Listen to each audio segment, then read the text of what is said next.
usually when you ask people and you say, oh, what is the one thing that will kill a company really fast, right? They will tell you lack of money.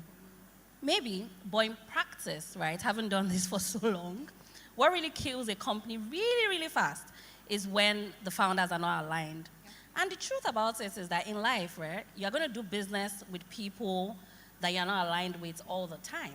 But because you have documentation that says this is this person's role, this is the expectation, right, and this is what you get from doing this, then it's a lot easier to now bring everybody on the same page. And if not, you now begin to settle your dispute. Now, why I say that is because money problems can be solved, right?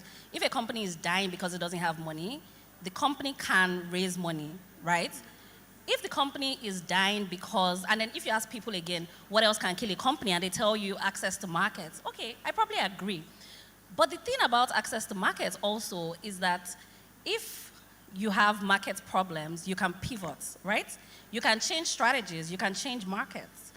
But most times, you can't really just handpick your co-founder and say, this is my co-founder, and you now take the person and now change it. So it's one of those problems that even if it doesn't seem like it can kill a company, it can. So I just really wanted to emphasize that because in practice, we do that all the time. And just like Leke was saying, it's the same thing, right? You find yourself where you become a therapist and you're just, trying to, you spend a lot of time just managing that relationship. So what I would say is, in the beginning, even if you're starting a company with your spouse, your best friend, your grandmother, your neighbor, the person you met outside at Moonshots, document it, right?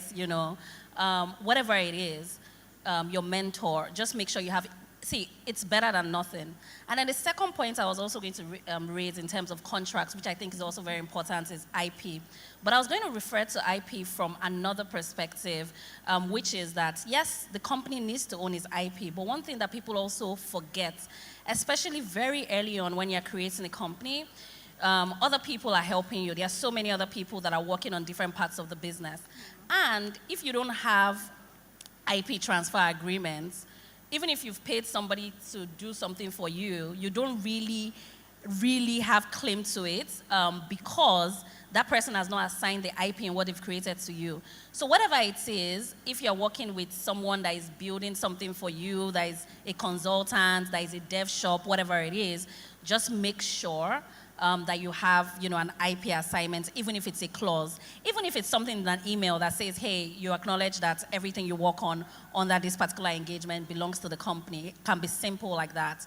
And then the third point I was also going to raise about documentation is that a lot of people fear documentation because they think it has to be extensive. Not really. Just like I mentioned, I'd said IP transfer agreements, but even if you don't have that, you can have this email, right, that says, what you're working on belongs to the company. So just take the bare bones of what you're trying to protect and then just ensure that you have something, even if it's a WhatsApp message, right? Something that documents that particular thought.